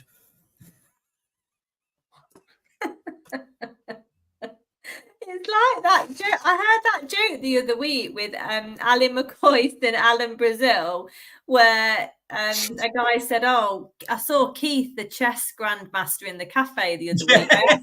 I asked him to pass the salt and pepper, and it took him 27 minutes." Totally. Oh, sorry, I heard that. I'm so glad you said that. Gave me the opportunity. But right, manager. I've made him captain because I presume, if he plays, he's captain. Vardy, we've got to start with Vardy because AU, although he's a striker, I could score more goals than he did last season in the Premier League, and Eduardo couldn't verbally score in the brothel. So it's got to be Vardy because Daka's probably not match fit yet, and the only other striker we've got we've sent out on loan. I mean, the number 9 position is bleak, isn't it? Yes. Because I read today. Do you know what? Second choice striker for me has got to be Ayew. Yes, I mean at the minute. Not Edouard. That was desperation, wasn't it? Yeah, I don't really know what happened because we wanted him before, didn't we? We were interested in him a few years ago. There must have been a reason why we didn't get him. Yeah, I don't know. But we got Daka instead, didn't we? We got Daka instead. That turned out. Well, all right, fair point. But I'm trying not to judge a book by its cover here, really. But he has looked a bit of a donkey when he's come on. But he's put himself about a hell of a lot more than Vardy can these days, and he does use his height quite well. Yes. But yeah, he's got some. But he's a striker. You know what I mean? Whatever the fuck he does, he needs to score goals, and so does AU. And neither of them have done that in the Premier League. No, I know. But that's the predicament we're in. We haven't got some hot shot on the bench. We've got Daka. We did. We had to be more useful in a boot. We had Cannon. I'd sooner have Cannon. Oh, stop it. You don't know anything about Cannon's potential. That's why he's gone to Stoke and looks amazing, because that's his level. And that's 2 managers that thought that. That's his level, but he's not been given the chance. But why hasn't he been given the chance by 2 managers? There's your question. All right, but that second manager only had him for 4 pre-season games when everybody was shit. And I bet there's something gone on in his medical records, and I still think that. But he's playing 90 minutes for Stoke. Yeah, but that's Stoke. Stoke had Harry Suter offers. Sorry, we had Harry Suter off Stoke, and look how that turned out. Yeah, if they get it the right way round. Didn't like to mention that, but apparently we could be getting. You got me saying Sutar now.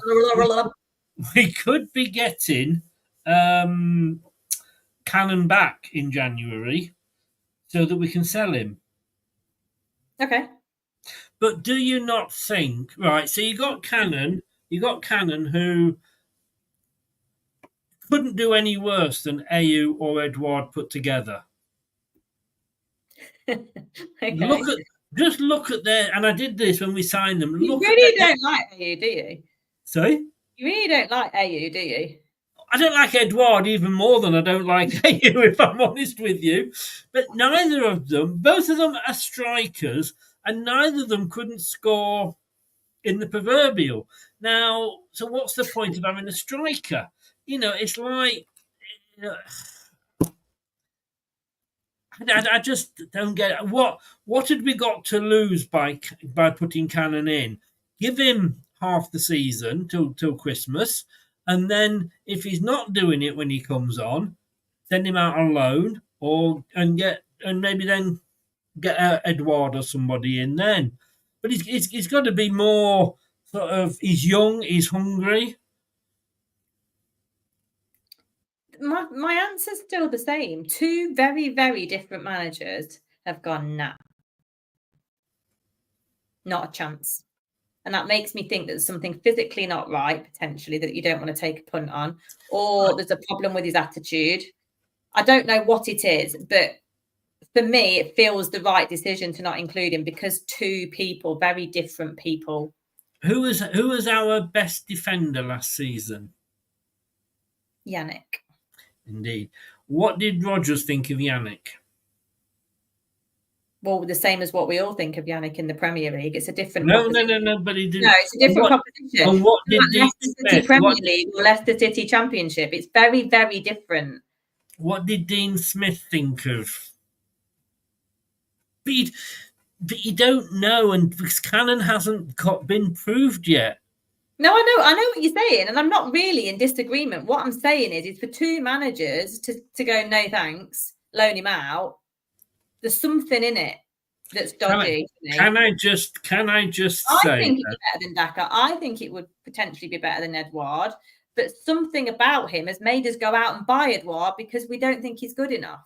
Can I just say, you've had one game in charge, and I'm sacking you.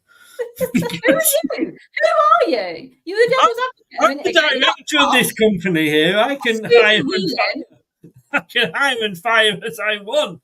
Fucking Ayew in the team. What are you on about, woman? Oh, bloody hell. We'll have to call this Hokey Cokey United. Subs. Let's quickly go through your subs. Now I finally got you to Will Alves doesn't look very well. Sorry? Will Alves doesn't look very well. He doesn't. No, it's a bit of a grey person, yes. It's John Major in disguise. For those of you that remember Spitting Image.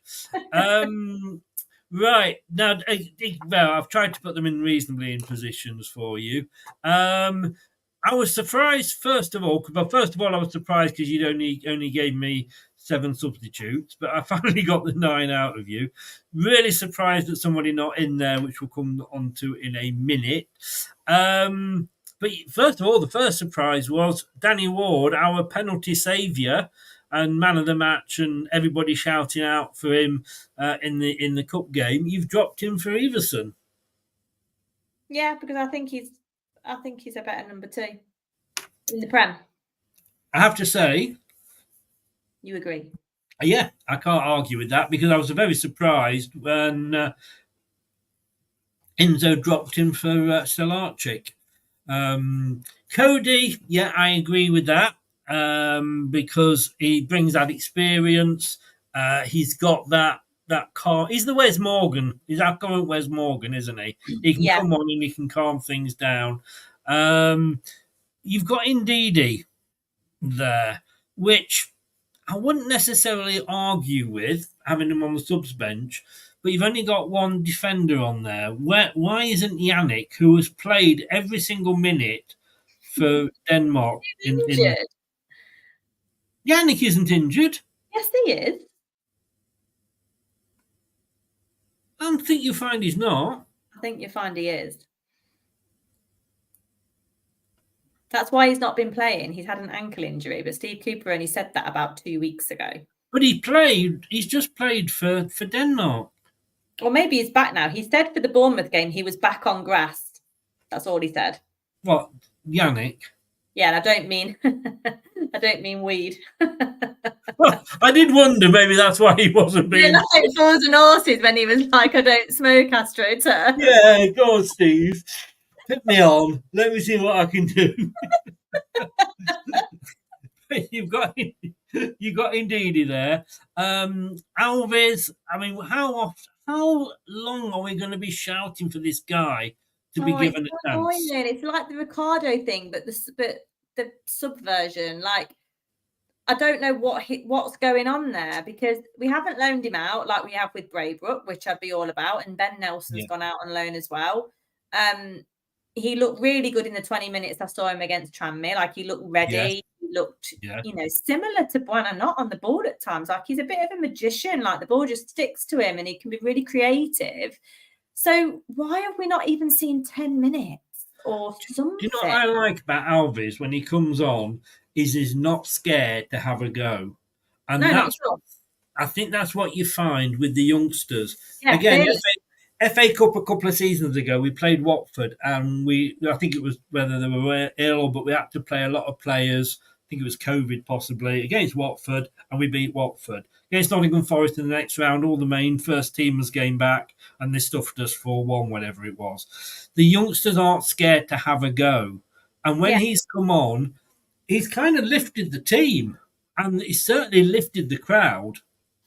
Yeah, it's lifted the crowd, because all we keep hearing is this hot young prospect who had a really horrible injury but has come back seemingly the same player, which is really good news. And we haven't loaned him out because he's clearly been told he's part of the future permanent 25.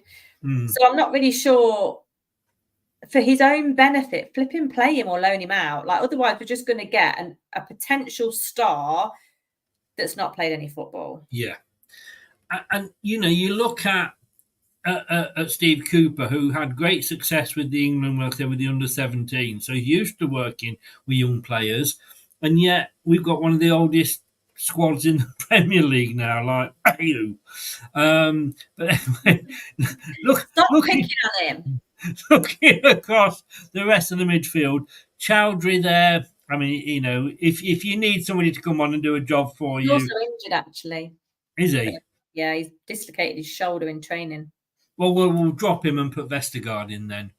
No, we're dropping him. I tell you, I've forgotten, which I've made a faux pas of it, and I'm scratching Daka off, or Hamza if you want to use it for an injury sub, is VK. Yes. I forgot him. Yes. He's a definite. So he's either a Daka like replacement or a Hamza. Okay. Anyway, we'll just. And you've got El Canouse.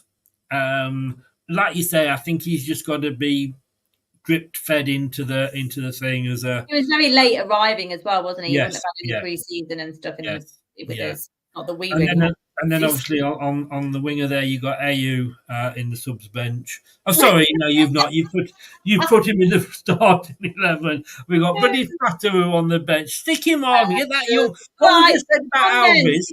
If that's going to make you shut up, stick him on. Switch him over. No. You're the manager, as you've told me. Yeah, no, but you'd be hard pushed to know that at the minute. Bloody hellfire. I can't agree with everything you say. And then because we go Cannon, because he's been loaned out, we're going to stick with Daka who can't hit a barn door from 2 inches, and Eduardo doesn't even know where the barn door is. Exactly. So those are your subs. Let's have a look. Hamza, what I was going to say about Hamza and why he included Hamza, because against Arsenal, when we were just getting absolutely slaughtered, And we were desperate for fresh legs. He brought Bobby on way too late. But if he wanted to make that sub earlier in the game, like 70 minutes or something, for fresh legs and to come in and just do a really solid defensive job, Hamza's your man, because he's made a career out of coming into a game, picking up the speed of the game like that and just getting stuck in. Bobby did not know what day it was for the very few minutes he was on the pitch. And Hamza, I think, can just really come into his own there. Yes, yeah. Agree 100% with that. And again, the best form of sort of defence and holding on is to actually to attack the opposition and keep them pinned in their own half, which is, why you should maybe bring Fatawu on. Who knows? But anyway, there we go. That is your team, because you are the manager. I've got no Bobby in there as well. I don't really think I've been that impressed with Bobby, but I haven't, to be honest with you. Don't know why we've got him. If you want to have Ayew than Bobby. It's the sort of thing where if you're 3-0 up, he'll probably come on, do a decent job and score a goal. Do you know what I mean? But we're not going to be in that position, really. Oh, to be 3-0 up, I tell you what. I'm going to leave you with this one. Oh, sorry, one question before we move on. Sorry. 7 games in, and I asked you this the other day, so I'm going to ask it you again. I believe I asked you this the other day. Does Cooper know his best 11 yet? No. That's why I've had it so bad tonight. I'm getting earache from left, right and centre. It's so difficult because I feel like he's not giving the players where you're like, oh, shall I play him in that position or him? The ones where there's some options. Obviously, like the two centre-backs, the goalkeeper, the main spine of the team is pretty much there. But the option players, I don't feel he's explored them long enough. Like, how do you know? Ricardo's had no minutes. He's played Jordan in the striker role or even in a central role. He's not given El Khanous any more minutes. He's not started Fatu or given Fatawu 45 minutes. He's not really exploring those options, is he? No. I mean, I accept. I think you've got to look at pre-season. He has come in difficult circumstances because he's come in. Where Enzo had, the year he's come in literally and been told to run with it. But you've got to think, well, these are my best players and stick with it, but give them that run. You can't say, well, this is my best 11. Well, actually, after 90 minutes, he hasn't played very well. I'm taking him out and giving somebody else a chance. So you'll never find your best players if you don't stick with them. Like the Fast and Okoli partnership, it's starting to bear some fruit because they're playing together regularly. I think the skip and winks thing is the most obvious one to do. You need to do it. Yes, yeah. Joe's not happy there. He's working on his worst 11. Well, if you've got Ayew in the team, yeah. Anyway, let's move on. You hate me, don't you? You hate me. Going to leave with this one because in the first place, so it's fine. Apparently, this has been in the Times. Doug sent me this earlier. I had heard rumours. But apparently, I didn't even know he'd been offered it. I thought he was being considered for it. Pep was going to turn down the England job because he wants another job, not the England one. It happens to be Brazil, apparently. But Thomas Tuchel apparently accepting the England position. Yeah, interesting one.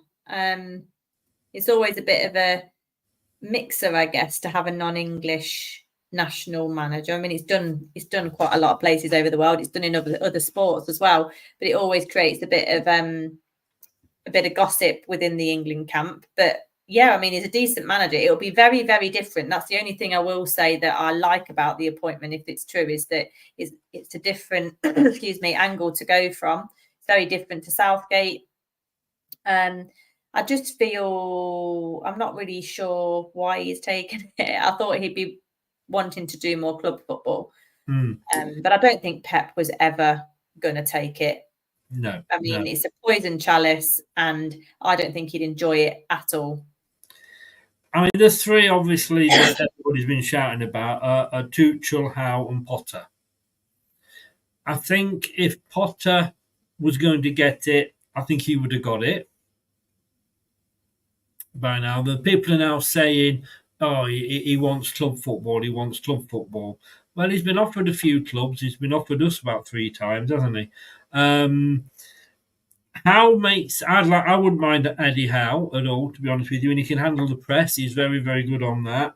And that would make sense, if we're not appointing him until next summer, because that's when his contract's up. So that would work with that. I wanted an English manager. It's an English national team. I'd want an England manager, but they are a bit thin on the ground, aren't they? I'd love Potter not to get it, because if he is waiting for that, then it's not football like that, because I think you'd ask most people and they'd probably say that they'd prefer an English manager to manage the England team. But similarly, in the Premier League, what gets fans more excited is if a foreign manager comes in.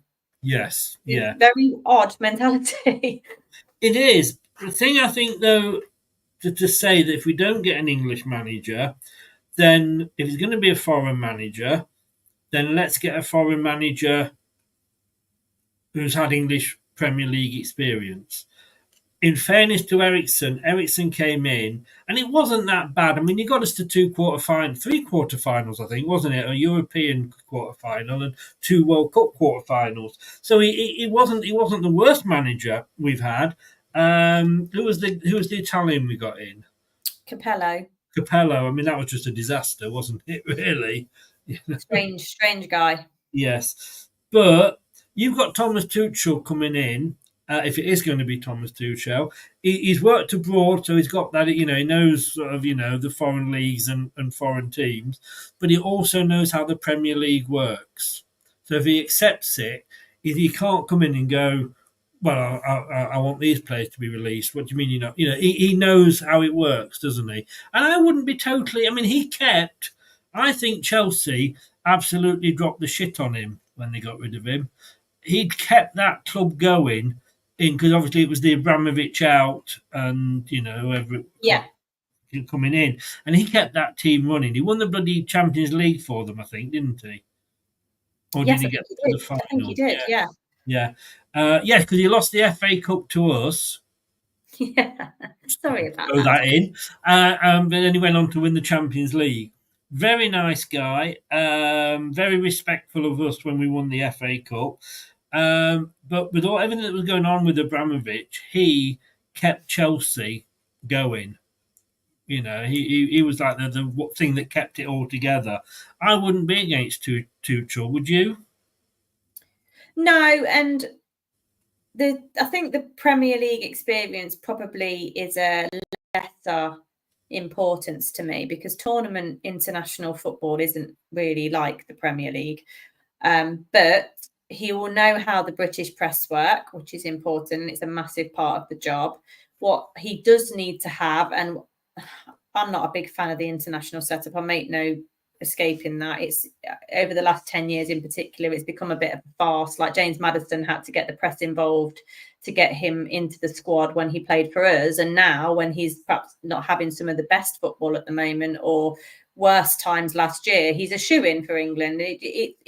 It's crap, to be honest. Yeah. It is all about who you play for. As we've just talked about with Laetitia, it's always been a bit like that. And what I'd love to see is, and Tuchel, I don't think is to be messed with. He's quite a disciplinarian. He's quite strong in his beliefs and how he wants to play football. It would just be nice to see someone challenge that status quo in terms of how you select your team. Yes. Because we've still not won anything. No. And in fairness, when he first came in, Southgate, it was like, I'm going to pick anybody, it doesn't matter what team they play for. Absolutely. It lasted about 6 months, didn't it? I mean, Harry Maguire, I should be ahead of Harry Maguire at centre-back for England. But he plays for Manchester United. Well, to be honest with you, I'm surprised that Ayew wouldn't be in the England team if you you know what I mean? Like Harry Maguire, I sound like Roy Keane. Maguire. You cannot pick a player. I don't. Well, he's never let me down. Yes, but he's not playing for his team. He's not playing very well for his team. He has some of the quality England players we have, like Mark Gay. I mean, it was a breath of fresh air to have someone like him included. Yeah. But I think it was more because his arm was up his back that he had to do it. You just like to see players picked on merit. out of nowhere an Ipswich player makes it into the England starting 11, or do you know what I mean? How did Grealish not go to the Euros? Exactly that, and now Lee Carthy doesn't drop him at all. He's straight in. I think Lee Carthy has blown his chance. I mean, not playing against Greece without a striker. Yeah. You know, and I've just got to say, personally, a couple of Ronald and Joe were saying about Klopp. I wouldn't have Klopp with the barge pole. What has he won? He had one good season when he won everything. Yeah, but what had Southgate won? What had Steve McLaren won? No. But I wouldn't have chosen Southgate way back then anyway. But I think you need a winner in that job. And I don't think... Yes, he had one good season. Klopp would not have lasted if he'd been at Chelsea or Manchester United. Chelsea, yes. I don't know about Man U. Maybe, I don't know. Maybe not. Well, I don't know. I mean, they got rid of Solskjaer and he got them to a Premier But League. I think what the England manager needs the most in some of our successful tournaments where you felt there's a band of brothers and where you've been really invested in the style of play is probably Sven and Bobby Robson. Yeah, Bobby Robson. Like, they're good, excellent man managers. And I know Bobby Robson's CV is just exemplary. You won't find a better one. And the family tree of Bobby Robson, for anybody who's not seen it, is unbelievable to look at. The amount of people that he's coached and has connections with is unreal. Includes Pep. Yeah, people like Pep. So, but those man managers, and, you know, I don't know if anybody's watched the Sven documentary on Amazon. It's amazing to see people like Rooney say he's the best guy I ever worked with.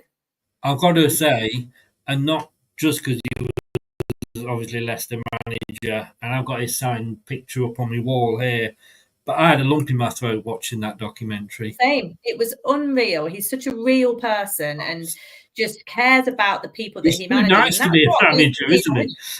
Yeah. Alex Ferguson was just amazing because, I mean, annoyingly, he was like everybody's dad, but in a good way as well as a bad way. Like, but he genuinely cared and wanted the best for every single one of his players, first team or not. Yeah. I mean, everybody outside of a Manchester United fan hated him, but all Manchester United fans obviously loved him. And I have to say, if you are watching Sir Alex, commiserations on losing your £2.5 million a year job as a club ambassador. Something else that Jim Radcliffe has taken away from people. This just announced today. I saw that, yeah. Yes, that's a shame, isn't it? But there we go. Look, we've been going on a lot. I've really enjoyed tonight's show, apart from one obvious thing. And, you're singing. But I will not hold it against you much. If I said you had a beautiful body, would you hold it against me? Just ending on a song there. I've told you, Kate, stop flirting with me when we're live. Sorry, everybody. I've told end on a song. It's been a very, very tuneful episode today. I didn't know I'd got a stalker, I have to be honest with you. But then again, you can't tell because it's only showing the camera from there upwards. Anyway, it has been a very tuneful show, hasn't it? But it is now time to say goodbye. Kate, thank you very much. Absolutely loved it tonight. Did you mean to do that? What? That time to say goodbye. I was going to sing that one as well. Goodbye. Time to say goodbye. That one. Anybody got any requests in the chat? At first I was afraid. I was petrified. God, he started it now. You need Jordan, he's got a song. Who else does it? What's the song? You fucking shouted to get off. No, it's Jordan, are you ole ole? Jordan, are you ole ole? Jordan, are you? Jordan, are you? Jordan, are you ole ole? That just started when he came on and made his first appearance, and it's not stopped since. Yeah, well, the song might sound Brazilian, but he doesn't actually play like a Brazilian. We haven't got a song for James Justin, though. I mean, his goal the other week was worthy of his own song, and we haven't got one. There's a lot of players there that we haven't got songs for, isn't there? I know. It's a travesty, really. I don't know who writes the songs, but they need to get on it. Buenete, that's going to be a difficult one anyway, isn't it? Yeah, for sure. Now, this one, Joe, I don't know it, but as they said in the TV advert, you play it, I'll join in. Look, I've tried to say it 3 times. Kate, where can people find you? Obviously down the local karaoke bar. Yeah. I'm on Twitter at Kate Blakey40. And Chris and I also do the BBC Fans Voice blogs. So Yes. Chris's will be up next soon. Yes, it will. It will. I'll have to start off. Even if Jordan Ayew is man of the match, I'm not going to include that. You watch. He's watching this now. He's like, I'm going to put in the performance of my life and get a hat trick on Saturday against Southampton. Look, if he does, I will come on here and admit I'm wrong. It's not going to happen, though, is it? Are you going to? You're going to Southampton, are you? So I will see you for the new style watch along on Saturday. Okay. Pre and post match, we're going to have it's going to be different, but we're going to do we're going back to the way we used to do it. So we're not going to do a separate review show on a Monday night. That's just going to be the general a general Premier League review of the whole weekend. So we're going to have the full post match straight after the game. We're going to be joined by 2 new presenters. And I can't remember what the names are. Wayne's one of them. Isn't it Tom? No. Tom is doing the Monday night show with me. Oh, sorry. I knew that Tom was a newer. It begins with a J. Joe, I think it is. Joe Rako. He's going to kill me. Jim. So, Jim, that's it. Jim Jam. He will be joining us. Oh, I've lost it. For the post match. You lost it a long time ago. I'm not sure you ever found it. I know. I can't argue with that. Kate, thank you so very much. Get over and follow everybody. I'll see you on pre and post on Saturday for the match. And take care. And thanks for joining us as always. No worries. See you later. Take care. Bye-bye. Thanks very much to Kate there. Not Jordan Ayew. What the fuck was she thinking of? I can say that because I can still see she's in the green room. This God. Hello. No Jordan Ayew. I'm going to start a campaign up. No Jordan Ayew. We've got a night off tomorrow, unless anything happens between now and then. But don't forget, on Thursday, we're going to have this. Matt Letitia will be joining us for the Southampton versus Leicester preview. 7 o'clock live. We'll be talking about the match. We'll be talking about Southampton, his thoughts on Leicester this season, past seasons, winning the league, etc. And then post-match preview, we'll probably be having a few questions about his illustrious career, Sky, possibly COVID, who knows. But I've got to say thank you very much to everybody that's been joining in today. Really, really, really do appreciate it. Thanks to Kate. Thanks to say all of you for joining us. All the links for all of our socials at LTIDTV, whichever one you'll find us under that. If you want to become a member, it's $1.99. For those of you that know, StreamYard have just doubled their prices. They've gone up from from about 183 to 390 odd quid for a year's worth of StreamYard. You can become a member. There's a few things you get, but the main thing is for $1.99 a month, which is not even, you can't even get half a pint for that. $1.99 a month, you become a member. You really, really do help the channel out. I have extended it for a year with StreamYard. I was very much on the point of stopping it altogether because, quite honest with you, it's stupid money. But I'm going to say thank you very, very much. Ronald, you have a great guest on Thursday. Looking forward to it. Me too. And as Ray says, you haven't heard Ayew's song because they only sing it when he scores. My sort of man, Ray. What's she doing? Ayu. Thanks very much, guys. I will see you 7 o'clock on Thursday with Matt Letitia. Take care of yourself. Like I say, $1.99 if you want to subscribe. Please do. It does help the channel.